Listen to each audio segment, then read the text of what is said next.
At dawn, the courthouse stove still held a little heat.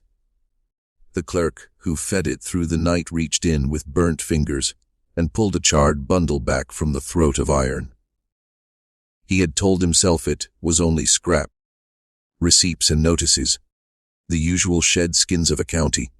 What he dragged out was a bond that would not finish burning, edges black and curled, center stubborn as winter bread. The word that survived most clearly was marriage. The ink across it had blistered, and yet stood upright like a thorn. Under it a planter's full name, under that a single kitchen name written only once, as if the hand that gave it did not think the paper could hold it a second time. A date, 1854. On the witness line there was no writing at all, only a pressed thumb dark with grease. He lifted the bond, and the room filled with the faint smell of hot lard and iron. He hid it under the docket for stray livestock, and watched it breathe as paper does when the chill leaves it. Then he closed the stove door and promised himself he would not look again. He looked at the latch instead. The blackened metal had a shine like a wet eye. Outside the square woke to hooves, and the slow hymn of men who believe the law is theirs. He was the sort of man who thinks a leaf missing from a book is only a leaf. He did not yet know that a missing leaf draws air through a whole house.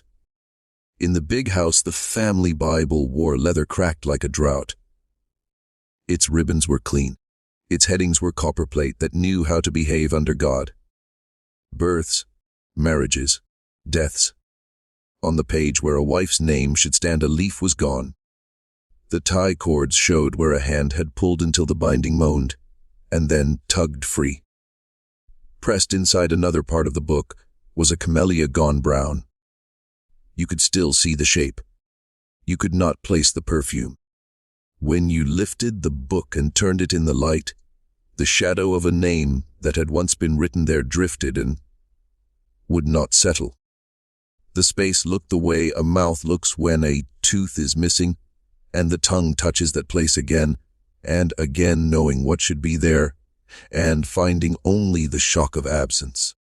In the kitchen ledger the writing had marched along in its plain way through menace and accounts and flour and salt and sugar and smoke. Then it stopped. The line for that day carried no stew and no coffee and no number of loaves. Only a few words set down as if the hand that wrote them needed to breathe between each. Ring hammered from a coin. Vows at the hearth. Grace darkened the gutter, where the book spine had touched a table that had known too much heat for too many years. Someone had tried to scratch the words away with a dull knife. You could feel the scars with your fingertips. You could not roll them out smooth. Across town a schedule lay open on another desk. It was a list that never meant to be read as names. A count only. A tick. A sum. In the margin a pencil had written manumitted by marriage in a hand that hoped to be sure. Over it a second hand had rubbed until everything turned to the gray of doubt. You could still see the ghost of the words. You could still make out a ridge where the sentence had pressed the paper like a seam. You could forget it only if you never touched the page again. That morning smoke drifted from the smokehouse, while the flue in the parlor yawned cold. It had rained late, and rain does strange work to old wood. The men said that, and pretended they believed it. By week's end a draft of a will that had lived on a lawyer's desk for 20 years had gone missing. He was a man who never lost anything. He did not accuse anyone. He burned a cigar that tasted like a shoe, and said nothing, and wished for a thunderstorm that would clear the air. By the next season the cook who had fed the house through births and deaths, and the fever year was gone. Not to a cousin's yard. Not to a church pew. Gone the way a wagon goes when the sun drops and the driver does not look back.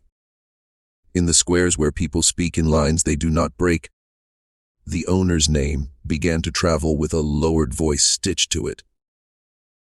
Before the words that should never have been written were pulled from the stove, before the Bible dreamed of its missing leaf, A ring had been made in a room that rarely saw mercy step across the threshold.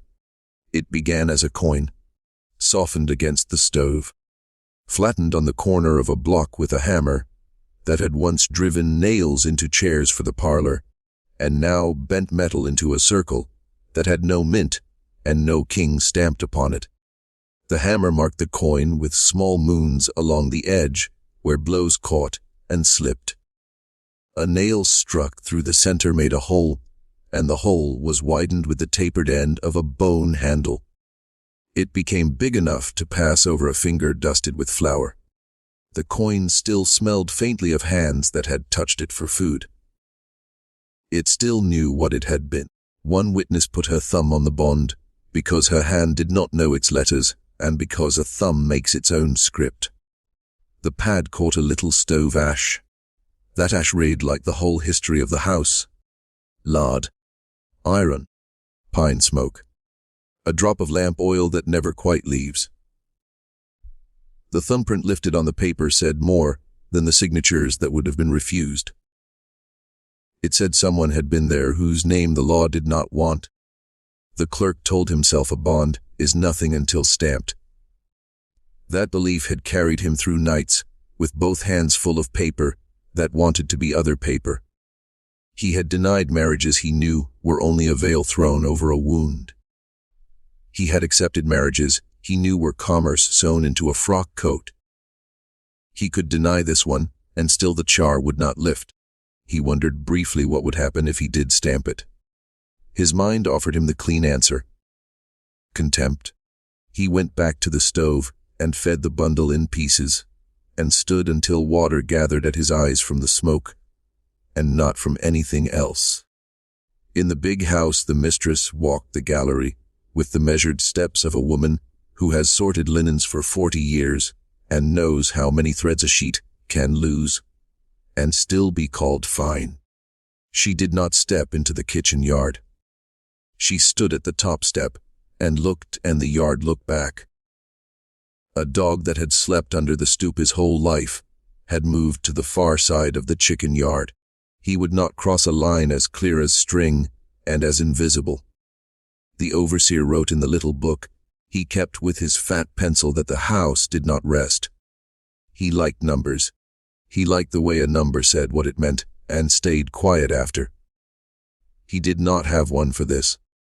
He drew a rule of 3 and then a ladder of sums and put the pencil down and rubbed his knuckles and went out and shouted at a boy who had done nothing wrong. When he came back, he closed the book too quickly and cracked the spine. In the quarters, someone spoke the cook's name, not the one the big house used. The name her mother had given her. It moved through the yard like a small breeze that had carried a little ash a long way and had not thrown it off. The children were told to hush.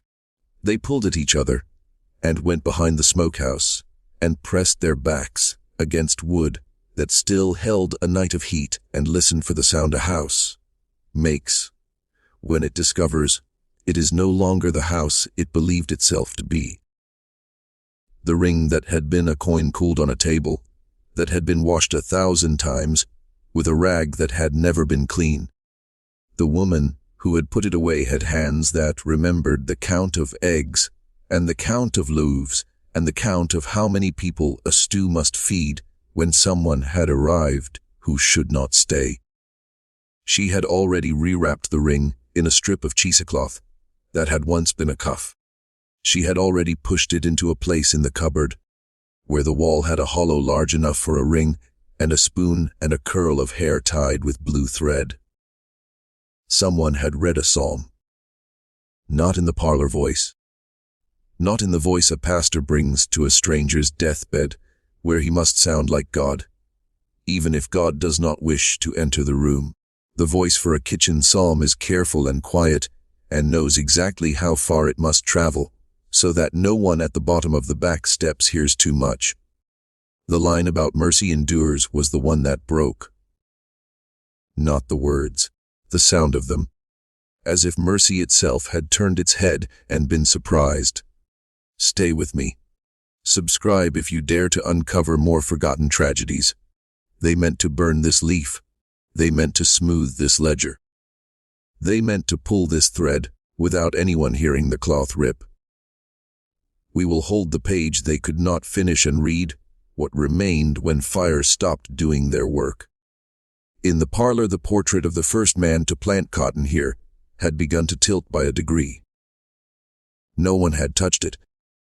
Frames learn the weight of a room over years. When a room changes its gravity, a nail admits it. A gallery chair that had stood still for a decade had begun to make a small groan when anyone passed. The woman who polished the backs of chairs noticed and did not tell anyone, because a noise is safer than a word. A noise can be covered. A word will ask for a second word, and then you are done. The well in the yard showed 2 rings if you leaned over when the sun was right. One bright, one dull. People who had tasted the water for 20 years could not agree whether it had changed. Some said it carried a sweetness that made them think of Sunday. Some said it tasted like a coin held too long in the mouth. No one liked the thought a coin can be both a ring and a taste and a payment and a debt. The papers in the nearest city liked scandal that stopped just short of a name. They printed a stanza about honor in one column, and a whisper about a planter and his kitchen in the next, and a list of arrivals at the hotel to distract anyone who had leaned too close to the whisper. The city knows how to keep itself clean. It sends its dirt to the river. The river sends its dirt to the Gulf. The Gulf swallows. The Gulf never gives back what it has taken. There is a thing that happens in a house when the word wife is spoken in a room that was never meant to hold it. The walls push in a breath. The doors know their hinges. The rafters say not yet. The fire looks like a mouth that has been told too much and will not speak for a long time. Later, when the windows crack from the inside, someone writes a neat line in a neat book. Weather. Then weather becomes a way to say everything without the shame of saying what happened. But why did this happen? And why was it erased from history? Because a man believed his money could make a new page, and a woman believed words at a hearth would build a roof that the law could not take. Because the house believed it could swallow its own shame and teach everyone inside to forget. Because everyone outside liked the look of a house that thought it could do that. The clerk stood alone with the bond and watched it darken where his fingers had touched the edges that had already burned. He knew enough to know that char is often stronger than plain paper. He folded it and tucked it where he kept the docket for dogs. He told himself that was fitting. That made him smile to himself for the first time all day, and then he hated himself for smiling. He opened the stove and pushed a pile of notices into it and told the flames to work harder. The flames did all they could. In the chapel, a session met that week and wrote a line that said scandal discussed and action deferred. The paper looks like any other meeting of men, trying to be cautious and holy at the same time. Caution is a way of saying fear. Holy is a way of saying we would like to. The clerk of the session pressed the paper with a heavy seal that left a circle where a circle was not needed. Circles have their own hunger. They roll. The brother of the mistress came by the back path because he did not want to be seen arriving by the front. He brought a lawyer whose hand had forgotten what it felt like to write a note for a child and only remembered what it felt like to write a contract for a man. They stood at the threshold, and they did not come in. The dog stood at the far side of the chicken yard and did not come closer and did not grow. The lawyer wrote appointments in a book and spoke in a voice fit for a room that had never been built. He was good at imagining the roofs his words deserved. The cook's name that had been written once on the bond, and once in the kitchen ledger, and never in the family Bible, was spoken again in a very small voice by the woman who had wrapped the ring. She set it into the cupboard. She set it to the hollow in the wall that had taken the ring, and the spoon and the hair and kept them. The cupboard is not a church, and it is not a court, but it can hold a secret in its wood longer than either and keep it from the wet and the moths until someone who deserves it opens the door. That day in the courthouse the clerk closed the stove too late, and a puff of ash lifted and drifted. It settled on his cuff and he brushed it away, and thought for a moment that his cuff would tell on him. The stove does not care what it eats. It cares only how quickly. The bond smelled of fat and of iron and of a world that had finally tried to write a word that wanted the air. Stay. There are darker rooms behind this one and quieter pages under the ones you have touched. Subscribe if you dare. We will go down the back steps and stand in the heat and listen for the way a kitchen says, "Wife," when no one is supposed to hear. We will watch the clerk raise his stamp and lower it, and leave only a mark in the margin that says attempted entry refused. We will count the times a dog will not cross a line, and understand why a line drawn by a nail and a knot and a woman's hand can hold against a house for longer than any judge would admit. For now, hold this. A stove gave up a bond it did not finish. A Bible showed its wound. A ledger spoke once and then fell silent. A thumbprint smelled of lard and iron and refused to fade. A ring returned to its coin when no one watched, and then wanted to be a ring again. A name that was not supposed to stand beside a planter stood there anyway, and when fire came for it, the name stepped to the side and waited, and is still waiting in a drawer where the clerk keeps dogs, and a county keeps its stray hearts. But why did this happen? And why was it erased from history? Ask the people who fold leaf after leaf and never count how many pages are gone when they are done. Ask the river that carries ash to an ocean and leaves a taste on a tongue in a yard, where coin and water and vow met for one night and learned how stubborn memory can be when the kitchen decides to become a church against the world. The year written in the county books is 1854, and the ground that receives that year is the lower south, thick with rows that look like ruled paper from a distance, and cut the hands that touch them.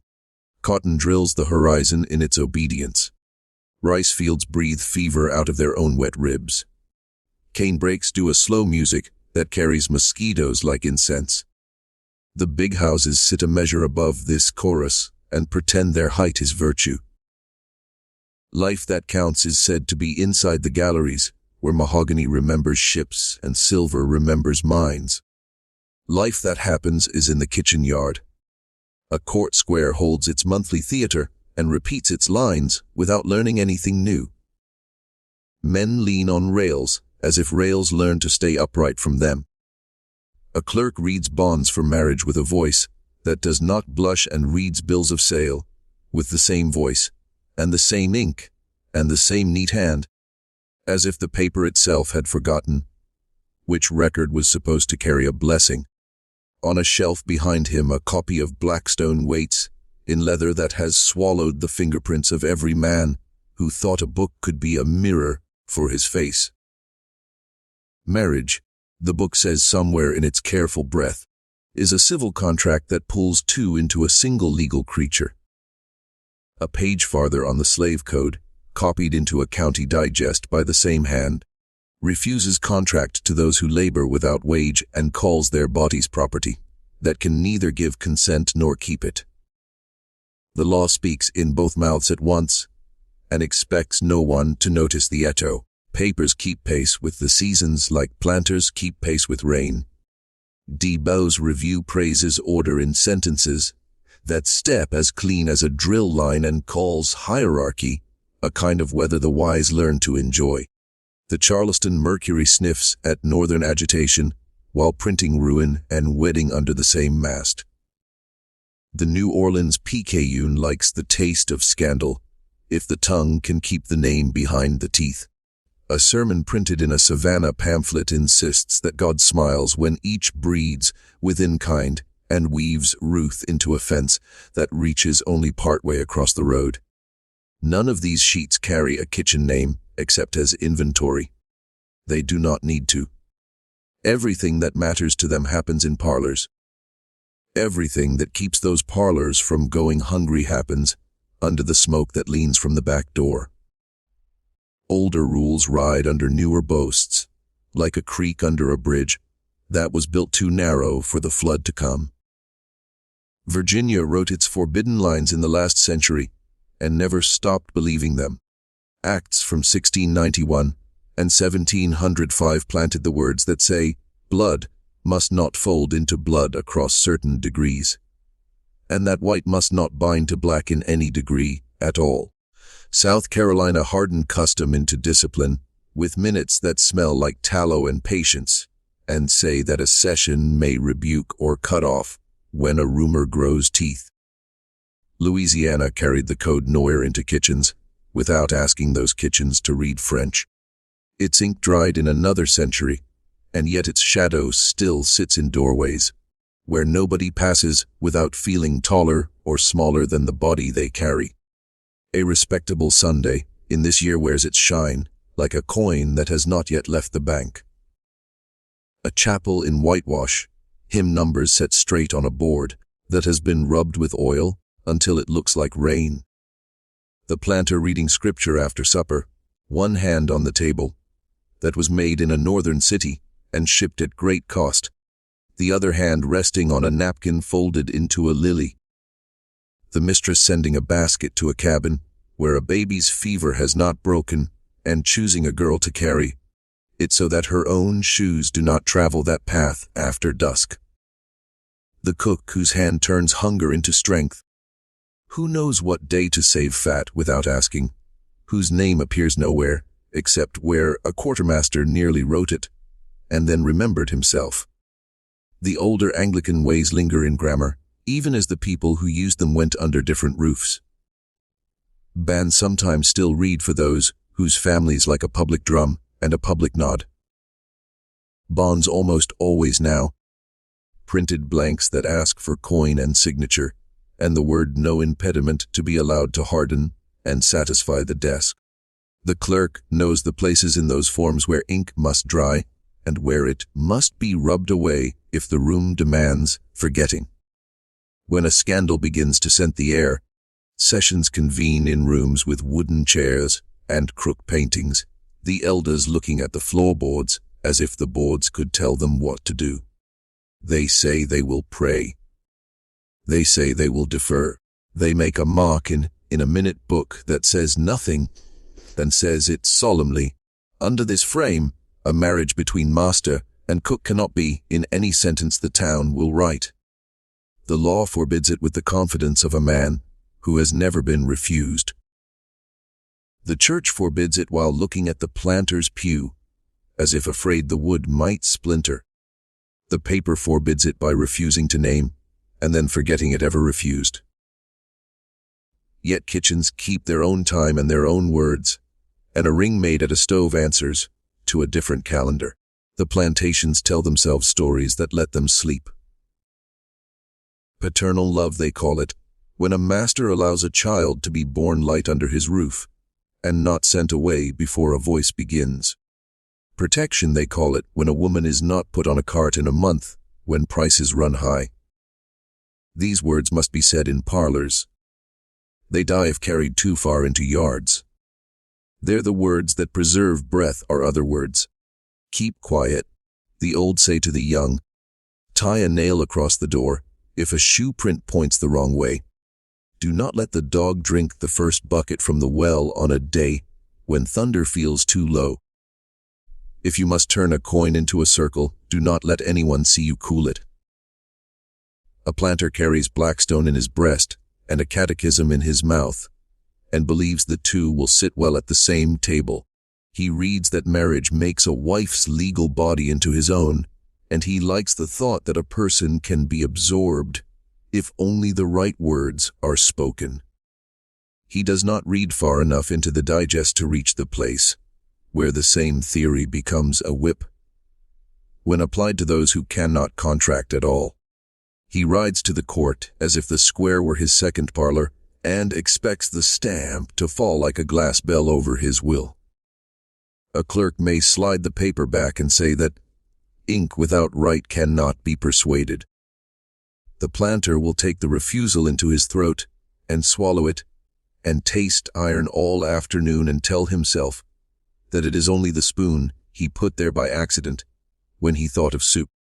A mistress in this year believes she directs charity and manages order, and keeps God pleased by keeping filth where it belongs and order where it belongs.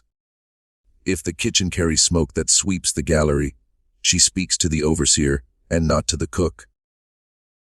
If the cook's skill passes the parlor test, the mistress calls the table a blessing and not the hand. If a rumor that will not lie down arrives at her fan, she holds the fan still and lets the air stop in protest, and then she lifts it again and pretends the world began over. Somewhere east of the river, a pamphlet printed by a church body admits that discipline must be even or not at all, and then proceeds to write rules that curve around pews so that certain names do not touch certain punishments. Somewhere west of the river, a judge writes a note in a docket about a man fined for cohabiting with a woman he cannot marry, and the note lives in the page as a thorn no one reaches to break, because thorns have a way of biting again. The kitchen yard memorizes the names of those who pass its ashes. A boy is sent to carry slops and comes into his legs, and is sent afterward to carry orders. A girl watches a woman stir, and one day takes the spoon, and the woman nods, or does not nod, and the girl becomes what she will become after that line. The cook learns the sound of a boot she can bear, and the sound of a boot she must avoid, and the sound of a boot that means a night of no sleep for anyone in her cabin. These are the rules that have always been, and the rules that no printed book dares to list.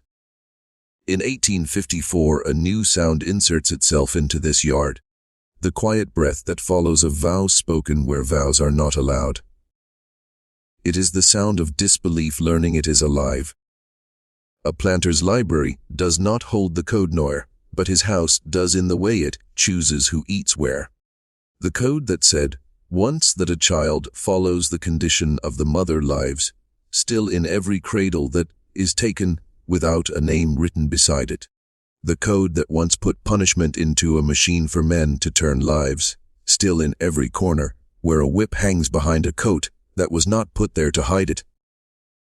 Blackstone and the Code Noir do not argue. They do not meet. The slave schedule and the marriage register do not meet. The house must make them shake hands.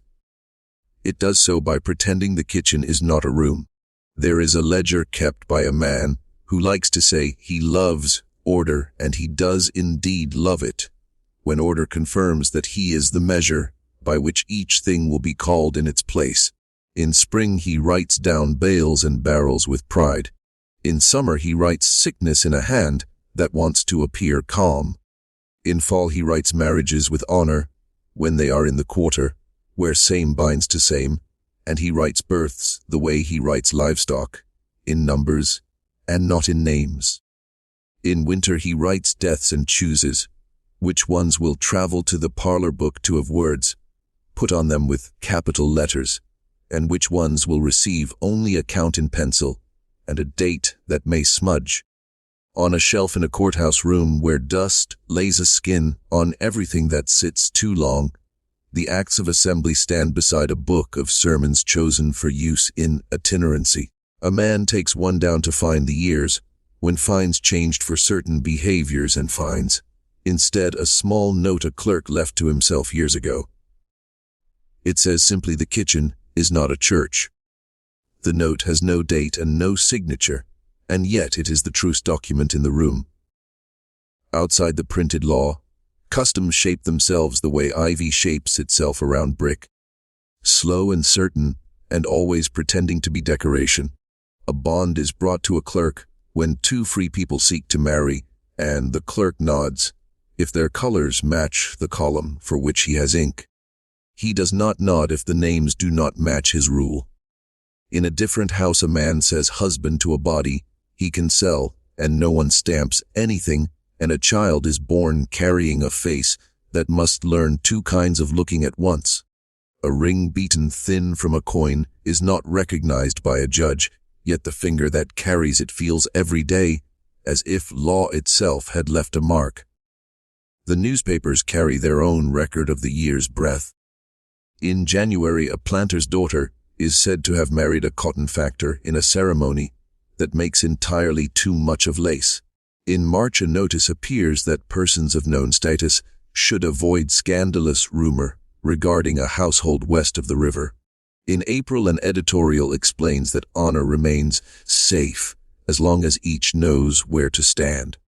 In June, hotels list their guests, and one name is not there that a certain neighborhood expected to see.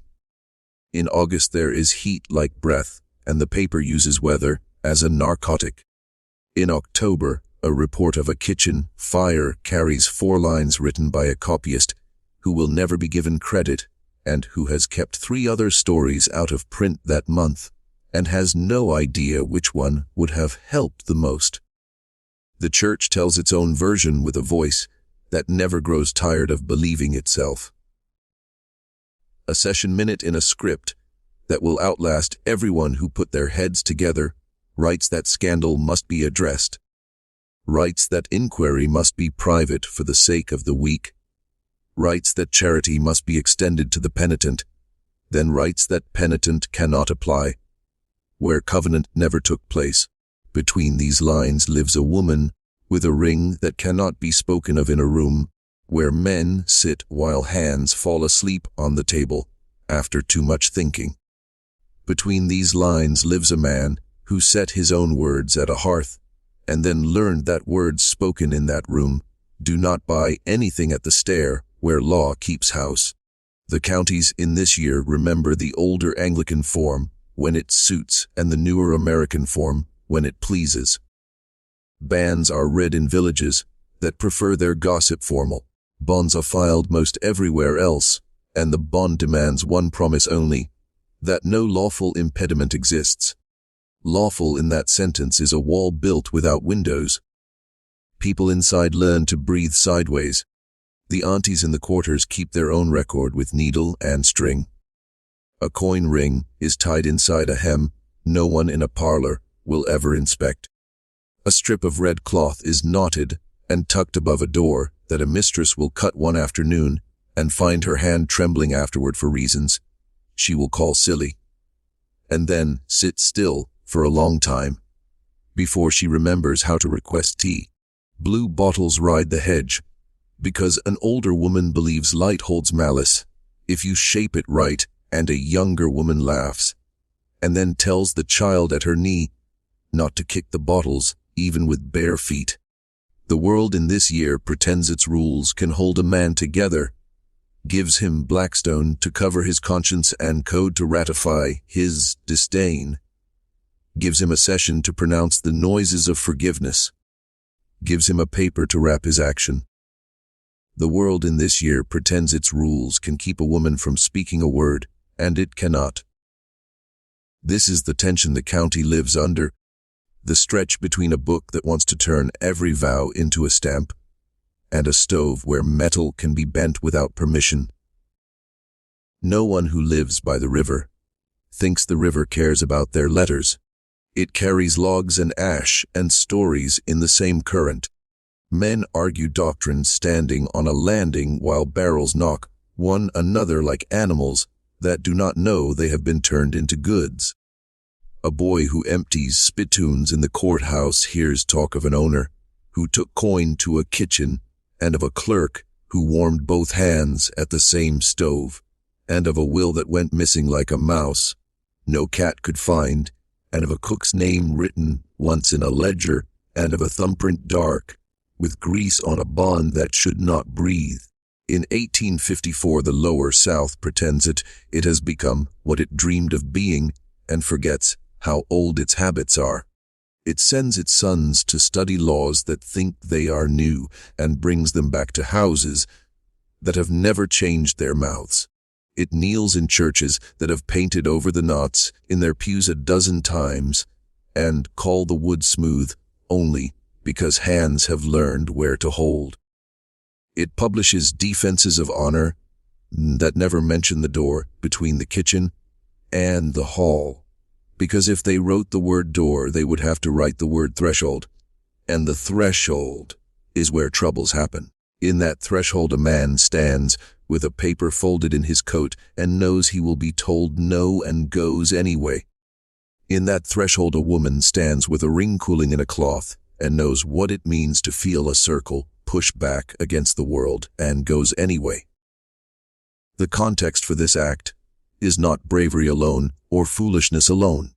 It is everything that taught them both to imagine a new page in a book that was designed to tear if anyone tried to write there. There are days when the sky lowers itself and people look up and say weather, and they are right. There are days when the sky lowers itself and people look up and say weather because they do not have another word ready. The year we are speaking of carries both. The planters call it providence when the crop works in diligence, when their names are printed in error, when a thing they did touches paper and will not be stamped. The kitchen calls it breath when the soup turns and request, when a hand knocks an omen, when a dog will not cross back to his old place. This is the room behind the headline the city would have printed if it had loved truth more than subscribers. The South in this year is a structure that expects each plank to stay where it has been nailed and punishes the plank that shifts, even when the nail rusts from weather that nobody names. The law wears a borrowed accent that calls itself English and speaks as if it has never eaten in a kitchen. The church wears a borrowed light that calls itself holy and spends more time illuminating gallery wood than clay floors. The paper wears a borrowed swagger that calls itself modern, and it is none of these things when a bond arrives smelling of lard and iron with a thumbprint where a witness ought to sign and a kitchen ledger breathes once against a spine that has always only counted flour. The ring is a coin that forgot its face. The county is a face that forgot its ring. The year is a book that forgot 2 pages and then pretended nobody would notice the numbers went missing in between. If you stood in the square and asked any man if the South was well in that year, he would have laughed and said better than well. If you stood in the yard and asked the water in the well, it would have shown you 2 circles when the sun sat right, one bright and one dull. And if you did not understand what that meant, you would have been invited back to the parlor, where the answer never arrives, because the question is not allowed. Everything that follows was planted in this soil.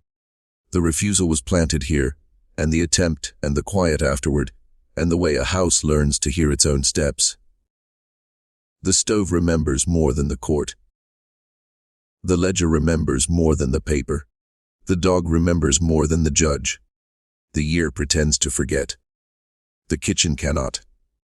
Night fell and did not cool the yard. The stove in the kitchen breathed a little harder, a creature laboring in its sleep. The ring had been hammered from a coin while the day still showed at the edge of the trees. A hammer that once drove nails into parlor chairs flattened the face of a monarch no one in the house ever named. A nail, heated until it hissed when it kissed a rag, opened a hole. The bone end of a handled spoon widened it until a circle admitted a finger that smelled of flour and salt and the ghost of onion. The woman who would wear it did not hold her hand out the dew when ribbon is tied.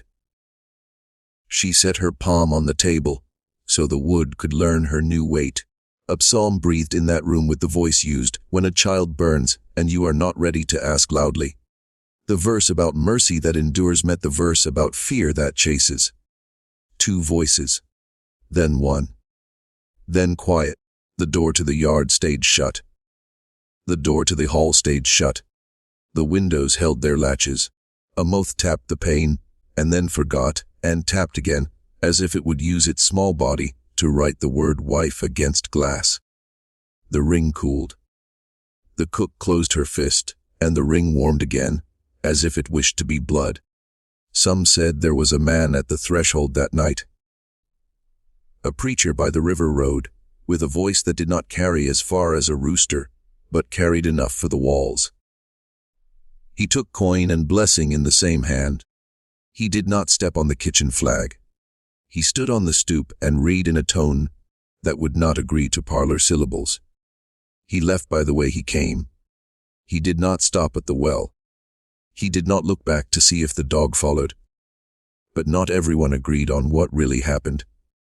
Morning pushed its soft heat into the rooms. The gallery boards had their old polish. The cistern kept its long cool. The mistress sat in her chair as if it had been poured around her. Something had moved in the night. Rooms no. The portrait of the first planter leaned a degree. The nail did it. Nails know before people. In the kitchen yard a dog looked at the step, and then at a spot in the grass where nothing stood, and lay down with a sigh. He had slept under that stoop since he was small enough to fit between steps. He would not go there again. The two who had spoken their words looked as anyone does who has lifted water from a far well. The man set his spoon down with care. He had never done that. He scraped his chair back no wider than a finger. He had never bothered to restrain the way Wood complained. He kept his hat in his hand longer than manners required. He had never learned that habit either. The cook poured him coffee and held the tin cup so he would not spill. She had done that 100 mornings. Something in that fraction of touch told the rest of the room what it did not dare to admit in its own voice. He rode to the county seat with the bond folded inside his coat near his heart as if paper could learn a beat. The clerk had not yet had his coffee. The clerk had not yet told himself not to blush at what the day would ask him to do. When the paper was set on the desk, he did not read it first. He looked at the man who had brought it, and at the thumb of grease pressed where a witness would sign, and at the title near the top that insisted it was a bond that asked a stamp. He lifted his stamp and lowered it without touching the page. He made a note in a margin where no one was meant to read. Attempted entry refused. He slid the bond back, with a face he had practiced for bills of sale, when women cried in the square, and he told himself he had done enough already by not throwing the leaf into the stove while the man watched. But not everyone agreed on what really happened. The overseer's diary carries that day like a bruise. He pressed to see if pain had left. House unsettled, window cracked from inside. No weather to be blamed. Boy whipped for back talk at noon, and did not deserve it. The overseer did not understand that sometimes a whip looks for a back the way thunder looks for a tree. He did not understand that when the dog will not cross the threshold, a man who is too fond of order reaches for what he thinks is the only sound that covers all other sounds. By evening, rumor had lifted its teeth. The quarters spoke first with shoulders and silence. The cook was called by the name no ledger carried. A girl repeated the sound it made, and a hand taught her not to do that again by taking the word from her mouth with a grip under her chin. In the big house, the mistress sent for her brother. She did not want the overseer's way. She wanted a voice that could speak to a judge without knocking his hat off. The brother arrived with a lawyer whose eyes noticed everything in the kitchen yard and wrote none of it. He stood in the doorway as if doorway were a continent he had invented. He spoke to the man who had set his spoon down with care, and he spoke to the woman who had poured coffee without spilling, and he used words that belonged to rooms with portraits. The dog lay with his chin on his paws and watched the lawyer's boots with the patience of a creature who knows where teeth belong and knows this is not yet the hour to show them. In the chapel a session gathered, and someone read again the rule about scandal and the rule about discipline, and the rule about charity extended to the penitent, and the rule about covenants only being covenants when the book allows them to be. The men looked at the wood, as if it could be shamed into becoming more than wood. They stamped their page with a seal that did nothing but weigh the leaf down. Action deferred. Prayer recommended. They left by the front door. The cook did not pass that threshold, and so did not figure in the minute book, any more than she had the Sunday before. But not everyone agreed on what really happened. The will was touched next. It had sat in a lawyer's desk, like a log that looks steady and is hollow inside. He had copied it in the year when the first son was born and added a line in the year when the second came and tied it with string, confident that the knot could wait until he had grandsons to watch him loosen it. The new draft put a kitchen name where no kitchen name was ever meant to stand. It wrote wife against a body the law had called property yesterday afternoon. It named children under that name who would not be counted in a ledger as numbers in the next season if the paper could hold. The lawyer tied that draft and set it in his desk and locked the drawer. He slept well enough to dream. In the morning the drawer opened to his key and showed him nothing. He did not shout thief. He sat very still and told himself that sometimes paper puts itself where it belongs without help. But not everyone agreed on what really happened. A week later a bill of sale walked into a different office on legs that would not meet anyone's eyes. One cook moved to an out-of-state buyer with a company's name. No face. No carriage waiting in the square. Dusk. A wagon with boards that smelled of turpentine. The kitchen door did not close hard when she walked through it. The door wanted to close soft. The women who had cooked under her shook their hands in the air, once as if the heat had finally found a way into their bones. The children had been told not to cry. Children do what they are told at this scale, only when fear sits beside the instruction. The woman who drove did not look back. She always looked where the path ended, because it was the only way to keep from seeing who stood where it began. The paper that recorded that sale did not carry any detail, except age and skill and price. It did not carry the spoon tied to the ring with a strip of cloth hidden under a hem. It did not carry the name spoken into the cupboard, so that the wood could remember it. It did not carry the nail crossed above the lintel that a mistress cut the next morning because the sight of it made her hand shake for reasons no sermon would admit and no hymn could mend. But not everyone agreed on what really happened. The smokehouse burned in the same week without catching the yard. Some said a lamp tipped while fat was being rendered. Some said lightning walked without cloud and chose that roof. Some said fire was sent by a hand that meant to send a message without speaking it aloud. The boards caved, with a sound like a throat swallowing a hard truth. The hams that never made a sound became sound. The overseer wrote again, and called it incident with loss not total. He had never been taught the words that name a house teaching itself, how to destroy only what it can bear to lose.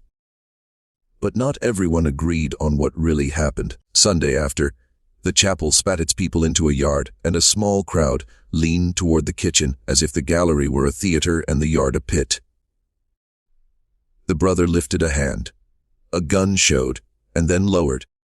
Men spoke to one another with bright eyes, and not many words. The cook was gone by then. The man who had set his spoon down with care stood in the spot where he had always stood and looked at the well.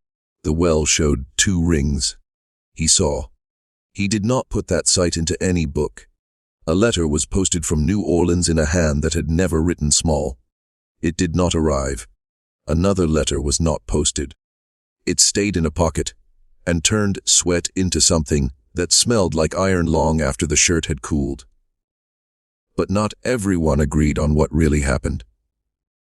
After that, the house pretended the old world had resumed. Linen was aired. Silver was counted. Corn was measured. The mistress sat where she always sat, and told herself she had taught the house a lesson about order. The portrait was straightened with a gentleness that made the hand that did it feel unfaithful to something it did not wish to name. The dog circled the threshold and lay on the far side with his back to the stoop, like a guard who has lost his post and keeps his oath anyway. The bond with its thumbprint lived in a drawer where the clerk kept dogs and dockets, as if the county knew that paper with grace on it should not be housed with paper that never had to lift a kettle. He took it out one morning and thought to finish what the stove had started. He held it above the flame and watched the letters refuse black. The word marriage always does. It knows what fire is. It is older than anything that claims to be a code. He put it back and shut the drawer, as if something alive might jump out and bite. In the quarters, the women built a small shelf over a small fire and set 3 bottles in the hedge with their necks toward the road. The younger ones laughed and rolled their eyes, because the laugh is a tool that makes the hands light when they have to keep working. The older ones watched the bottles catch the light and felt the small looseness that comes when a knot is tied where only air can see it. Nails crossed above lintels slowly appeared like black birds who do not wish to be noticed. The mistress cut them when she found them. She always felt a moment of shame when she did. She never said this aloud. Children learned to step around a spot in the yard that did not exist in any parlor's description. 2 planks in the back steps gave a little when a hand was placed on them. Churns hit a thin stubborn in butter that would not come. It was the weather. Weather does many crimes in houses that live by pretending law does their weather. The year moved like a bowl pushed across a table by a steady hand that was not seen. The scrape it made could be heard only in the kitchen and never in the front hall. When the new owner's notice appeared in the paper, it did not mention anything that mattered. All contracts void. The line meant the women in the yard would learn a new name to say with their eyes down when orders were given. The line meant the boy who had been whipped for talking back would be whipped for breathing loudly. When he thought of that day, the line meant the man who had bent a coin into a ring would sleep in a different room and carry the sound of the psalm into days where he could not afford to speak the word that had changed everything. But not everyone agreed on what really happened. The coin ring did not leave the place it had learned to live. It stayed in the cupboard where the wall had a hollow. A spoon lay beside it, tied with a strip of cloth that once was the end of a cuff. These small contrivances hold more than a lawyer's drawer, because they do not depend on locks. They depend on simple faith that wood will not tell and fire will not seek the poorest wood when it has other work. The cupboard developed a smell that would not quite leave. Not rancid, not sweet. That faint iron that belongs to coins and blood, and a stove that remembers what it was asked to bless when men had left the room. There were those who said no vow had been spoken at all, that the man had thought and had not proceeded, that the ring had been a foolish exercise and put away, and then carried by a woman who liked trinkets and made too much of afternoons. There were those who said a different oath had been taken instead, that the man had sworn to keep the cook safe and failed, and that failure coupled with the sale was all the proof anyone needed for what kind of man he was and always had been. There were those who said he had done everything a man could do, and that the county had refused to bend, and the brother and the lawyer and the church had wrapped their soft words around iron and asked a dog to approve. The dog gave his answer by staying where he stayed, but not everyone agreed on what really happened. What do you think? The ledger breathes once and falls silent. The bond refuses to blacken. The well shows 2 rings when the sun is right. The session writes action deferred, and never brings that page back to the table. A will vanishes. A wagon goes at dusk. A smokehouse burns by accident when accidents are profitable. A house straightens its portrait and calls it peace. Tell me how you read the night, when a kitchen said words the parlor forbids, and a thumb printed grace where a name would not be allowed. I will hear every account. I read each theory. And the yard will keep its own. The last daylight of that season stuck to the live oaks, as if the leaves had been rubbed with fat. The gallery moved its shadow across the step. The man who had set his spoon down with care walked from the kitchen to the parlor, without touching the wallpaper that had been shipped from a northern shop to prove someone's taste. He did not look at the portrait. He did look at the door that led to the yard, as if doors themselves choose their faith. He did not deviate from the boards. He did not stumble. He had learned where the house would let him walk without complaint. He had learned where the house would remember his footfall after he was gone. Night returned with the same patience it had used the first time. The stove kept its small thrum. The cupboard's hollow breathed a little air, as if wood could resist forgetting. The ring made from a coin did what cool metal does when no hand holds it. It waited. The dog breathed the dog's way. The yard held still in a way people cannot manage. What had been spoken did not pull back, because a paper had refused its stamp. Words said at a hearth do not move backward. They find a path they can afford and travel in that direction, until a house learns a new sound for the word home, or until a house burns and the ground takes over the telling. But not everyone agreed on what really happened. They called it folly with a gentleman's frown. A planter, flush with sentiment, and the year's late sun, mistook heat for law. He let a kitchen turn his head. He blundered into vows as a drunk staggers into a ditch he knew was there. The ring was a child's trinket, the psalm a whisper that should have stayed a whisper. Mercy for the man, they said. Pity for the woman who did not know better. The stamp would have saved them if the clerk had been cruel enough to give it. Honor, they believed, had been startled, not slain, and could be coached back into its chair with the right company and a clean coat. But the well kept showing 2 rings when the sun slid low, and a thumbprint on char would not stop breathing. But not everyone agreed on what really happened. Another account were calculation like a watch chain. He had been north. He had read paragraphs where marriage acts are less particular in form and more particular in effect. He knew a kitchen vow could, in certain hands, become a key. Manumission by marriage. The phrase whispered its way down the river, through stories of sailors' unions, recognized where captains did as clergy do, through tales of priests in port towns who blessed what legislators ignored until the blessing grew teeth. He meant to lift the cook beyond auction, with a word spoken right, then to legitimate children who wore his face in a softer shade. He drew up a will to buttress the bond. He thought the law might wink if he gave it grammar. The county refused to blink at all. In that telling, the bond became an instrument, the clerk a gate, the session a lock, the brother a chain. The sail that followed cut through the bar, the way an axe takes a padlock. The will's vanishing was not mystery but policy. The desk knew which papers unmade a house and pushed them into air the first wind could use. The ring, then, was a courtroom's opening argument delivered to a stove god when the judge would not sit. Yet the lawyer's drawer was locked and still found empty. And the dog refused the stoop, as if law had no part in it. But not everyone agreed on what really happened.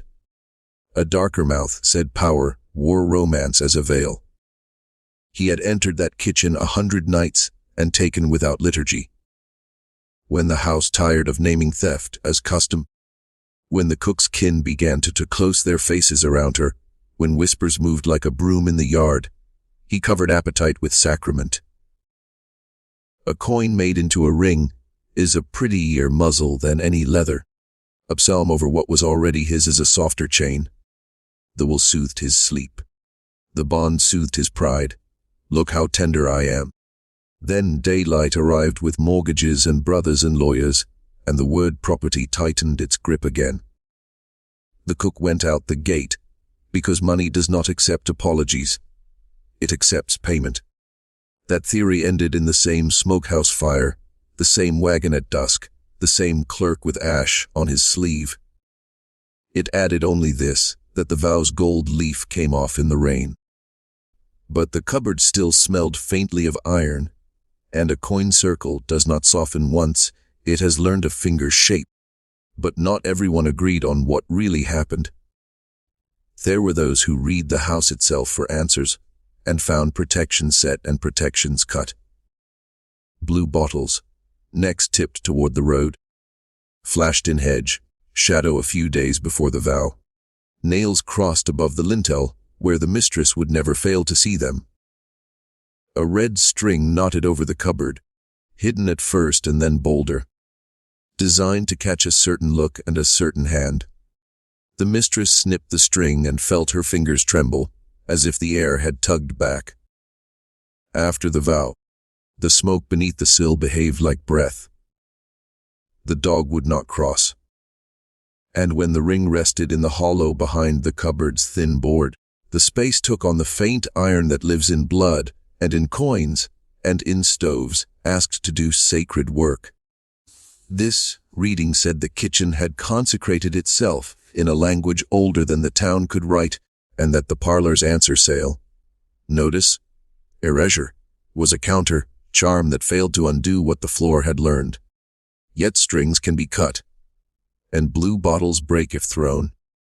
But not everyone agreed on what really happened. Some named abolition as the phantom hand.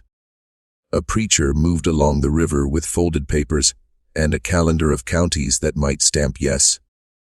Test cases quietly offered where custom was looser, commerce brisker, pride a little slower to draw. New Orleans was named in this telling, because it is always named when the South looks for a city willing to do what it will not. A blessing given on a stoop could travel farther if a northern printer chose to nurse it. Marriage as law, manumission as its consequence, children as heirs. If the county stamped no, as it did, the next move was safety, not spectacle. The preacher vanished. The cook, so they insisted, did not go to auction but into a wagon that carried her upriver under a company's name that did not belong to a man at all. Company as cover, paper as fog. She reappeared where rivers divide and town names change their breath. A free woman with a different surname in a parish where the census writes badly. The notice of sale satisfied kin who needed face saving. The actual sale never happened. A good story, this one. It keeps hope alive and culpability tidy. It asks the ring to be ark. It asks the bond to be raft. Then whose thumb left grease on the county leaf that would not burn to its core? And why did the smokehouse burn the same week a wagon left, if secrecy was safer than distraction? But not everyone agreed on what really happened. A family version scissored truth into shapes that fit shelves. One branch wrote a tree with no kitchen in it, no vow, no ring, no psalm, only a foolish rumor about a window cracked from inside. Another branch admitted a first union and wrote it as informal. A kitchen kindness before the parlor wedding that followed, a courtesy extended, and then retired when society demanded a more suitable wife. A third branch, printed under a different cover years later, named like children sent, as wards, to a cousin 2 counties over. Their mother, relocated, with care. Each branch displayed artifacts to bolster its narrative, a sampler with initials that did not match the parlor bride's, a coin ring sewn into a hem, a tintype of a girl whose eyes pinned the viewer with a look no genealogy could tame. Every proof canceled every other proof. Every artifact insisted gently and would not shout. The 2 books never sat side by side, unless a stranger asked for both, and the librarian had slept poorly. Artifacts do not swear oaths. They only persist. But not everyone agreed on what really happened. Lawyers told it as a fable of jurisdictions. In this county, the statute is clear: the bond cannot be accepted where the parties are of such and such conditions. In that state, a priest's record might make trouble. In this one, a priest is a witness only when the court permits him to be. A civil contract cannot be formed by one the law deems incapable of consent, they lectured. Therefore, the word marriage on the bond is a mistake in terms even if sentiment made the pen honest. In Chancery, wills are undone every month on less offense than this. Estates are protected from affection as barns are protected from storms, with nails and neighbors. In their mouths, the ring became a clerical error. The psalm, a breach of decorum. The smokehouse fire, a cautionary ellipsis to keep others from testing the latch. But the clerk's margin, where he wrote attempted entry refused, looked less like a treatise and more like a man's hand shaking. But not everyone agreed on what really happened. The brother's account was simpler. He walked in and saved the house. The end. He swore by the stair that he never raised his hand, that he spoke like a man to a man, that the cook was compensated, as the word blistered even in his throat, that his sister's good name required decisive action, that his own would have been tarnished in business and gospel if he had not stepped in. He spoke of blood with a connoisseur's palate, degrees and delicacies. He never said the word greed. He never said the word fear. He never said the word envy. He never said he tasted something else that day, something like iron in water, and could not wash it from his tongue. If cornered, he produced charity. A purse sent south after the wagon left. A letter of character for an unknown kitchen in an unknown town. Virtue loves receipts. Receipts do not ring on a finger. But not everyone agreed on what really happened. The mistress told it as disease arrested early. A fever of feeling, caught and cured. Her chair knows where it sits. The house knows its lines. God loves order. She cut the nails above lintels because they were shabby, not because her skin shook. She removed the red string because it was untidy, not because it refused to be cut. She straightened the portrait because it had tilted, not because gravity had changed. She told herself every day thereafter that she had preserved mercy for everyone by preserving the shape of things, and if a kitchen lost a woman, the Lord would restore another who could hold a spoon without spilling. The dog called her a liar simply by staying where he stayed. But not everyone agreed on what really happened. The clerk's story never learned to sit up straight. He spoke around it when he spoke at all. He burned papers, that was his job. He rescued others, that was also his job. The bond with grace on it had felt warm when it should have felt dead. He put it with dogs on purpose, not as insult, but because dogs tell truth without asking to, and some papers deserve that company. In the margin, he had written a sentence he did not know would shame him later. Attempted entry refused. As if love had prowled to his window, and he had cracked it only long enough to say, "Go elsewhere," and then latched it before the night learned his name. The stove had given his cuffs a dusting of ash. He could not brush off no matter how clean he went to church. Years later, when a boy stole a glance at the drawer, where the clerk kept what did not fit the ledger, the clerk shut it so quickly the dog woke, with a start on the step outside. He told himself law is comfort, because it is indifferent. He died repeating the sentence the stove had made harder to believe. But not everyone agreed on what really happened. The overseer's ledger grew its own legend. Men who love sums prefer the world to add up. Yet on the page with house unsettled, he had drawn a box around the line about the boy, whipped and later tried to erase it. The paper kept the groove.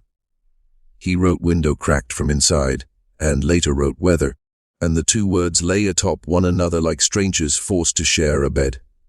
In the margin, someone, maybe the overseer, maybe a later hand trying to be him, wrote, "Dog moved yard." That line read like an omen composed by a man who despised omens. He maintained to anyone who asked that order returned. The column of punishments kept, the column of production resumed, the column of births. He touched his pencil to his tongue before he wrote a number that would never be entered in the family Bible. Order is a music the ledger plays to itself.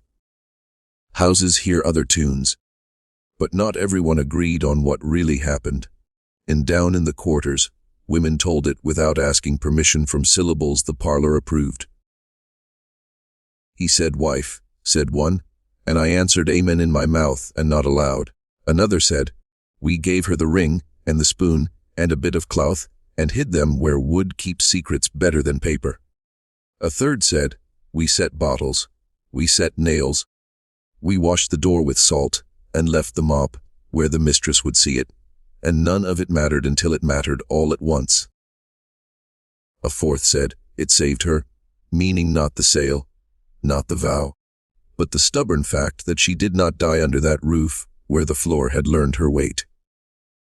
A fifth said, 'It killed her,' meaning not by knife, not by fever, but the slow way a body dies when a word is taken from it. Their accounts did not align. They refused to align as a principle, because alignment had taken too much from them already. In their refusals, truth sat and breathed. The children heard all versions and made a new one, the only kind they can make. They sang, "Two rings in the well, one bright, one dull. Thumb on the paper and the stove won't pull. Dog at the threshold, sleep where you are. Wagon at dusk goes farther than far." Adults told them to hush. Adults listened anyway, but not everyone agreed on what really happened. Years later, the story sprouted fresh mouths and chewed again. A professor with the careful arrogance of footnotes wrote it as frontier jurisprudence colliding with private devotions. He quoted Blackstone. He quoted the Code Noir. He quoted a session minute without its smell of oil and pine. He never once wrote the word dog. A genealogist with thread and patience built two trees that never touched, and then, in a fit of private honesty, drew a third that wound between them like ivy through slats. A curator held a ring too thin to have come from a jeweler, and said provenance uncertain while her eyes refused to hand it back.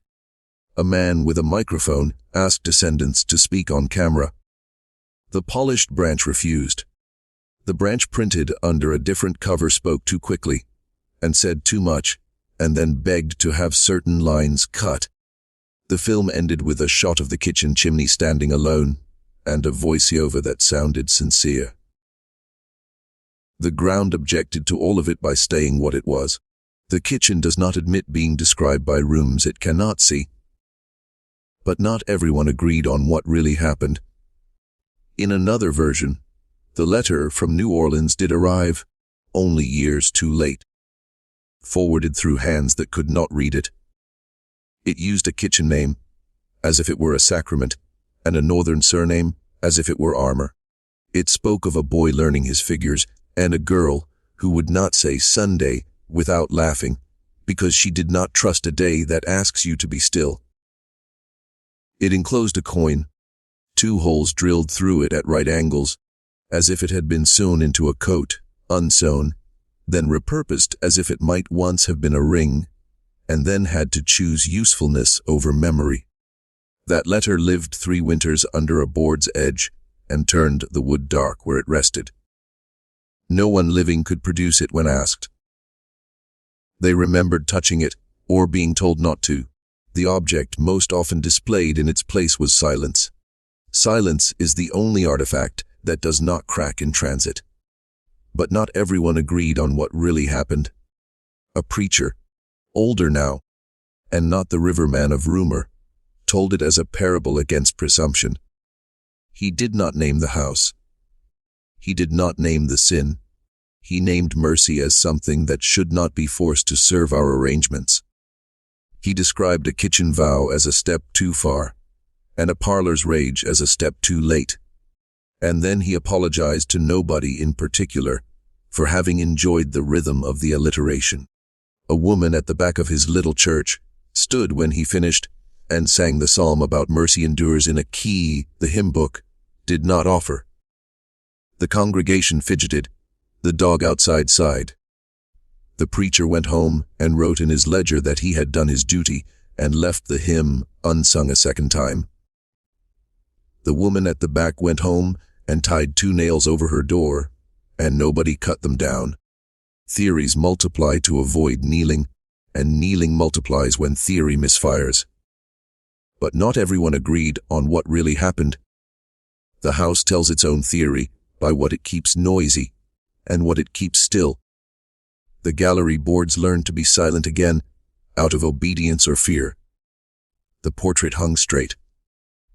The chair groaned no more. Yet the step at the back offered its soft complaint when a certain weight touched it, decades after the wagon left. The cupboard's hollow held air a fraction cooler than any other breath in the room. The well sometimes showed only 1 ring when the sun sat wrong, and people who liked the parlor's version of the tale called that progress. People who understood that truth comes and goes like weather called it cloud. And always there was the thumb on paper in the drawer where the clerk kept dogs. That print grew into a theory all by itself, that some acts put their body into the world and do not leave even when every voice ordered to tell the story refuses to pronounce it. The bond half burned, the stamp withheld, the margin muttered, the grease cooling centuries later into a small hill on the page. You can sand a table smooth until the scar shows only under a certain light. Then afternoon comes and sits by the window anyway, and the old wound stands up. But not everyone agreed on what really happened. Perhaps the only honest account is the one none of them preferred, because it gave nobody victory. 2 people said words to make shelter in a room that had never been permissioned for it. The shelter held for a night. Then the weather came, the kind made by men with paper, and by women with scissors, and by the bruised logic of a court. The shelter blew apart by morning. Pieces lodged where nothing could pry them loose, in a dog's refusal, in a cupboard's breath, in a clerk's ash, in a will-shaped hole in a drawer, in the hedge's blue eyes, in the lintel's black birds, in the well's twin suns. The rest was talk. And talk is what the South is best at when it has done something it cannot bear to confess. But not everyone agreed on what really happened. The big house did not crash all at once. It sagged the way a weary chest does when it understands how much breath it has left. The gallery eased down. The roof stitched itself 1 shingle loose at a time. Windows gave up glass in quiet sighs that no one heard. The kitchen chimney stood after the parlor had already learned how to lean. Brick knows when a fire has been asked to carry words. It remembers longer. Years folded.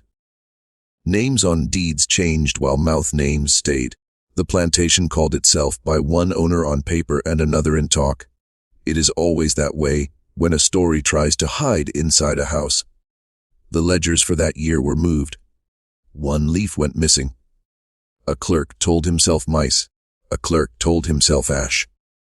A clerk did not tell himself mercy, because mercy had already been asked to behave and had refused. The kitchen held a colder air than any parlor ever managed, even in winter with all doors open.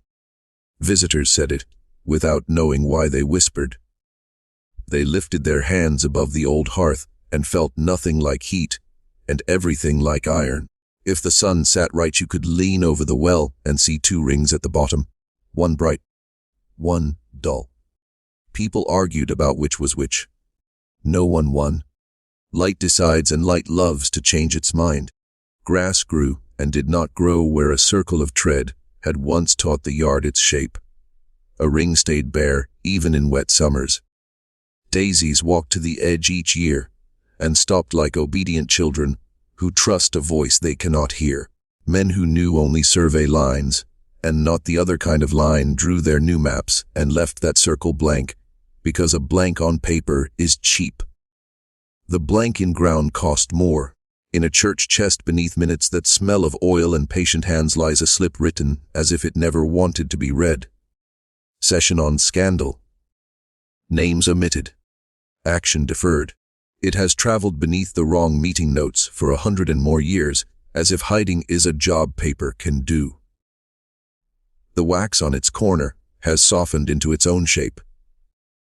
The circle of it is the only part not trying to vanish. In a lawyer's trunk that no longer has a key, in a house that no longer has a roof, rumor says a draft named a wife by a kitchen name and called children hares. Rumor says a hand burned it. Rumor says a clerk rubbed it until letters gave up and turned to summer dust. Rumor says it never existed outside whisper and need. All of these can be true in a place that teaches truth to wear more than one body, so it can pass in more than one room. What was left in mouths did not leave. A wife at a hearth said words that law despised. A man believed those words could lean a house in a new direction. The house learned the words, and then shook under them, and then put its weight back where the old people put it. The woman left the yard in a wagon when the day curdled toward evening. Her kin kept a spoon tied to a coin ring with a strip of cloth once used for a cuff. A granddaughter wore that ring under her glove on Sundays 50 years later in a town that called her miss and had no idea what she carried against her palm when she prayed. Genealogies grew with the tidy fever that respectable families catch when they need sleep. One book printed flourishes where names should be. Another book wore a different cover and printed a line that said ward, when everyone knew ward is the word a parlor uses when it is tired of the word child.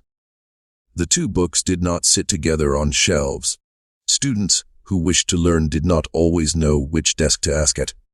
The university kept both and did not place them side by side unless a reader had a voice a librarian trusted. The chimney stood like a witness who does not care that no one has sworn him. Visitors to the ruin spoke of colder air near the bricks. They noticed iron in the smell when there was no iron in sight. They noticed a hush when a certain kitchen name was breathed, and then pretend laughter when leaves followed one another into stillness, as if someone had told a story, and the trees were listening with their whole bodies. There is a deed book in the county vault with a page for that spring that grew a stain shaped like a thumb. Touch it with your own and the print does not lift. It is only a shade. It is also a hill of grease hardened into paper. It refuses to be explained as water or light or dirt. It sits like a small body embedded in the sentence, where it does not belong and refuses to let the sentence forget what it tried to carry past. People built new houses near the old one. They kept the kitchen bricks to set a grill. They told guests the story in a way that made them the last line of a joke. The guest said, "Oh," and looked down the well and said, "I see," and did not see, and went back to where their cars waited, as if the road were innocent. People have to live. That is the hardest law. Developers came with drones and maps and plans that pronounce the word heritage with generous vowels. They measured the ruin for salvage. The cupboard went to a picker's truck. The hollow where the ring and spoon had rested breathed. A worker called his cousin and said, it smelled like a penny store near the counter. Even though there was nothing there. The cupboard sits now in a warehouse with a tag wired to its handle. Every few months the tag flips of its own accord, while the other tags hang heavy. Men blame wind. Dust prefers malice. Dogs born decades after the first dog refused the stoop would not settle on that threshold. Dogs do not need history to keep faith. They know where a line is even when men have drawn another. They move past the kitchen with sideways eyes and take their sleep under the pecan instead.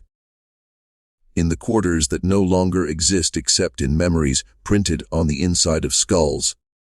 Women told the tale until it shaped itself to their needs. One said the vow saved her because it let her believe she had chosen something besides survival.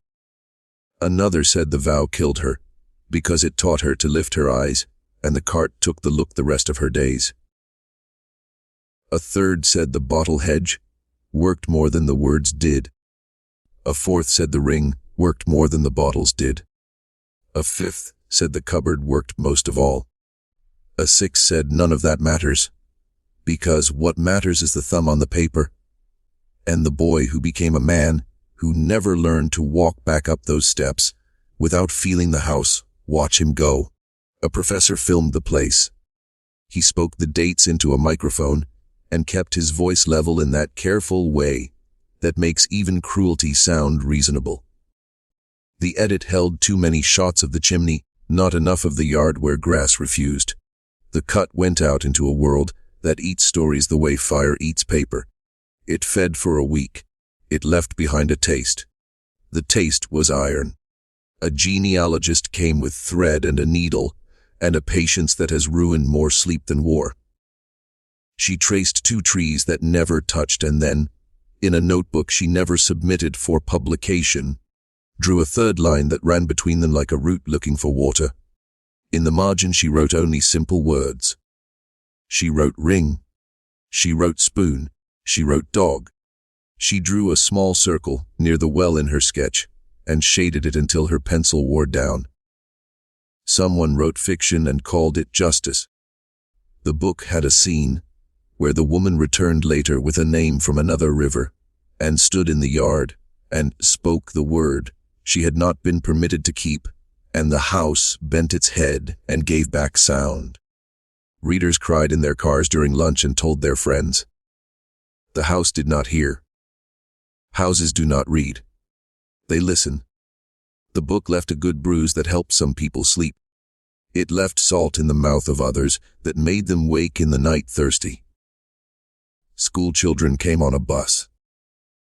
The guide stood near the chimney and told everything that could be told without the principal calling. The children did not care about statutes. They cared about the ring. They cared about the dog. They asked whether anyone had ever found the spoon tied to it. The guide said no, and then said not yet, because guides have learned to make hope a habit that keeps buses quiet on the ride back. When storms rolled across the flat, they did not always strike. Thunder walked its own fence line above the live oaks. Sometimes it would lower once over the kitchen and raise again, with the kind of sound a throat makes when it swallows hard to stop itself from saying an old name. The circle around the well went bare, even in rain. People who wished it would force themselves to pretend not to notice. People who wished it would stay bare forced themselves to pretend it meant God agreed with them. A county archivist who should have retired when his hands began to shake did not. He liked opening drawers. He liked knowing things no one else wished to know. When he touched the margin where attempted entry refused had been written, his finger came back clean. When he closed his eyes, he could still feel the ridge of the grease and the slight sink of the char. He whispered the sentence aloud by accident under his breath over his tea one morning, and the dog under his desk lifted its head as if answering his name. He told the dog to go home. The dog already was. A year arrived when the university placed an exhibit in a glass case. Inside it, the bond that would not finish burning lay under light. Students pressed their palms to the glass, as if glass could pass heat both ways. The label kept its voice informative and small. No one trusted the label. Everyone trusted the smudge. The smudge did not need to speak to convince them it had a mouth. People left bottle borders or their own hedges again, as if decoration had always been an apology to utility. People crossed 2 nails over their lintels because they liked the look. People told one another not to be superstitious and smiled in a way that made the second sentence unnecessary. Late bright evenings the well gave back 2 rings. Fresh lovers presumed it was a trick of reflection. Old men who remembered things that had never been admitted on paper swallowed and went inside without finishing their beer. The ground kept telling the same plain thing in different words. Do not forget what was tried here. Do not forget what was stopped. Do not forget what slipped past anyway and found places to live where weather cannot reach. The cupboard's faint iron breath. The spot where dogs do not sleep. The step that complains in a certain key and then goes quiet when a weight crosses that should not be weighed. What remains in the county office files is small and disobedient. A misfiled session slip. A margin stain. A leaf with grease where a name would not be permitted. The box with the wrong label in the library that whispers dates when rain leans against the windows. What remains in talk is large and unfaithful in the good way. It bends toward hearts that need different versions to keep walking upright. There will always be someone who insists no vow was ever spoken. There will always be someone who insists a full marriage grew in that kitchen and lived one night and died by morning and is therefore more marriage than most. There will always be someone who says the dog matters most because animals never go to law and always go to truth. There will always be someone who says the ring matters most because it taught a coin to serve something besides trade. There will always be someone who says the spoon matters most because bodies must eat whatever words they say in the end. Stand at the ruin on a day when the air sits heavy and your shirt sticks to you. Say her name if you know it. The trees will hush once in a while if you say it the way a psalm is meant to be said in a room that no one has called holy yet. Place your palm on brick that cooled a long time ago and feels like it can still give something up if you wait. Lean over the well and decide for yourself which ring is bright and which ring is dull, and ask what light is doing when it makes a toy of your certainty. Perhaps you will find the missing names if you dare open the archives yourself. Perhaps you will be the one who will hold the half-burned bond without pretending that paper cannot carry weight. Perhaps you will ask for the misfiled slip and look past the neat handwriting to the panic that lives between its lines. Perhaps the cupboard will turn up at a sale and you will come home with more than you paid for and only learn it later when your own dog will not sleep in the kitchen doorway. If you want me to continue uncovering these buried histories, subscribe now and share your theory in the comments. Tell me whether a stove can bless. Tell me whether a clerk can refuse and still keep his soul.